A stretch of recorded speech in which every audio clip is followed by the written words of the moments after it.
Hey, my name's Brian, and today I want to talk to you for a moment about Soularium and how I use it on campus. And I know that I'll do it tomorrow on campus with some students, but it'll probably be really noisy there, and I don't know if the audio will work. So I thought I'd just explain my strategy here, and then maybe tomorrow I can show you what it looks like. But I love the pictures and having the conversation with people with the pictures. And when I first started to use it, I would then try to transition to, oh, well, would you like to talk more about, if they were interested, would you want to talk more? And I'd shift to the Knowing God Personally book.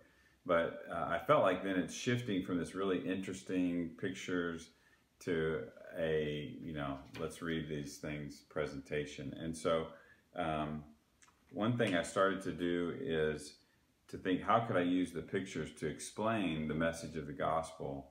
And so, believe it or not, I choose normally 4 pictures to pick out and explain the 4 points of the Knowing God Personally book. So I'll pick one about that God loves you, one about that there's a problem, one that Jesus is the solution, and then one that is our response. And so the pictures that I always pick are, I'll pick this one, but you could pick a number of different ones.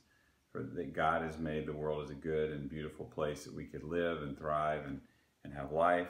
And then I'll talk about that a little bit, and then I'll pick this one with the bike, and that the world is broken, that there's something wrong. This bike was designed to do something, to get us somewhere, but the wheels have come off. And so now we have this problem. We have conflict with each other. We have conflict around the world. We have conflict with God. And the Bible would say that we've sinned and rebelled against Him. And so we're at odds with Him. But then He didn't just leave us in that state, but into the dark and broken world, He sent Jesus to be a light, to be the one that would teach us about Him, that would tell us what He's like, but most importantly, that He'd be the one that would come and offer a solution to our problem. He would repair us, and He offers us a relationship so that we can be made right with God. And basically, He brings a couple tires and a new chain, and He fixes our bike, so to speak.